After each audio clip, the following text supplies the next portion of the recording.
بہت سارے لوگ گمراہ ہو رہے ہیں. امیر معاویہ رضی اللہ عنہ ہوں، وہ حضرت عمر ہوں، وہ حضرت اما عائشہ ہوں، وہ حضرت ابو بکر ہوں یا عثمان غنی ہوں، کہ یہ تمام کے تمام صحابہ کے ساتھ اختلاف کر کے ان کو ایسے نفاق کے درجے پر پہنچا دینا اسی صورت میں ممکن ہوتا ہے جب کسی کے ذہن میں صحابی کی تعریف نہیں ہوتی.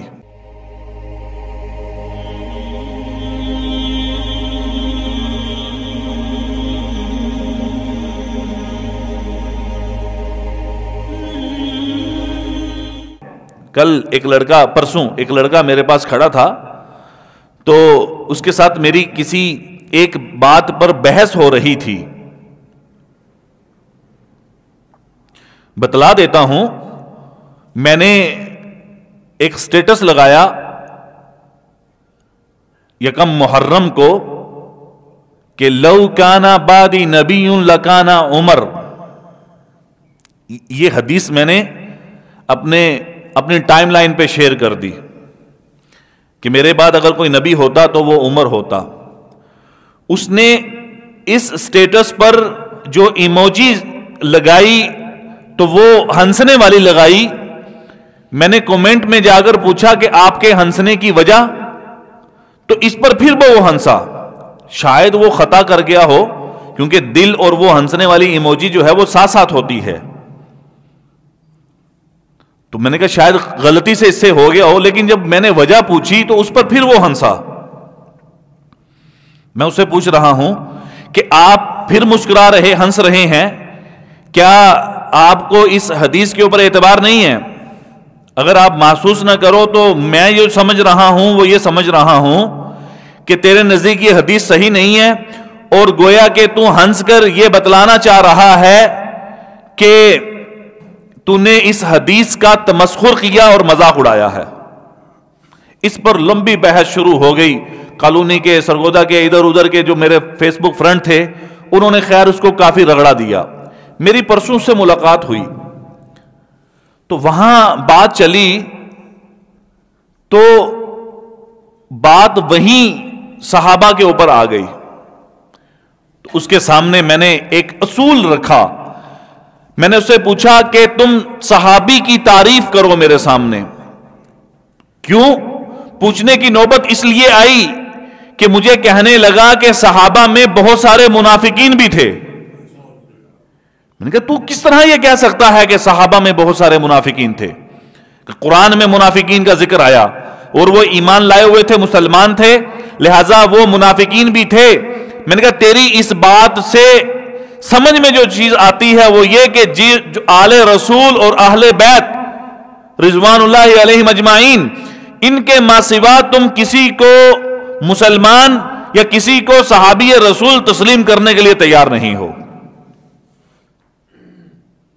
کہ تو یہ کیسے کہہ سکتا ہے؟ لہذا اس وقت مجھے بات کرنے کا موقع ملا تو اب وہ یہاں پکڑا گیا. میں نے کہا اب یہ جائے گا نہیں کہیں.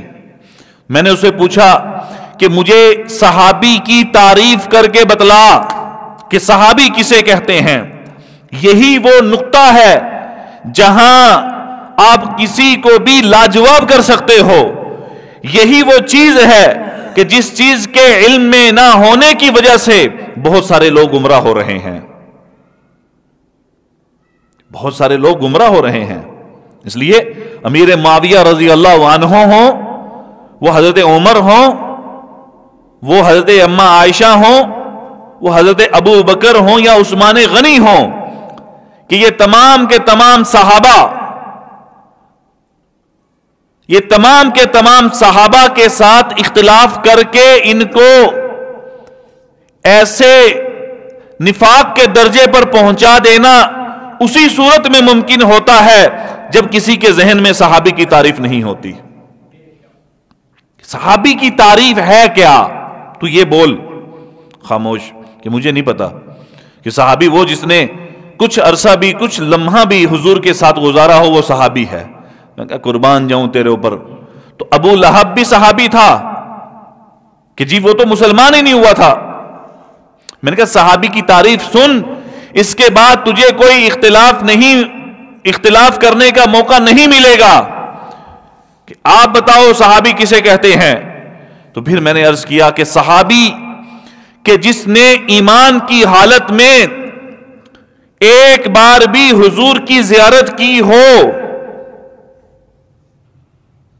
جس نے ایمان کی حالت میں ایک بار بھی حضور کی زیارت کی ہو اور اس کا انتقال اور وہ دنیا سے رخصت بھی ایمان کی حالت میں ہوا ہو، اس کا انتقال وہ بھی دنیا میں ایمان کی حالت میں ہوا ہو، کہ جس نے ایک بار بھی ایمان کی حالت میں حضور پاک صلی اللہ علیہ وسلم کی زیارت کی ہو اور وہ دنیا سے ایمان ہی کی حالت میں رخصت ہوا ہو، یہ صحابی ہے.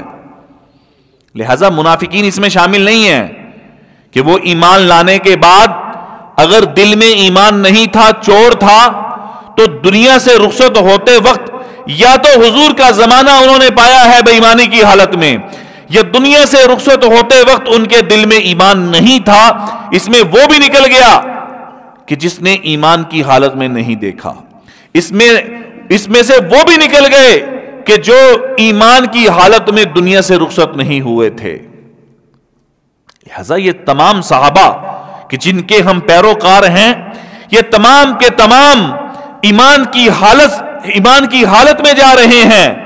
ان کے جنتی ہونے میں، ان کے مسلمان اور مؤمن ہونے میں آپ ذرہ برابر شک نہیں کر سکتے.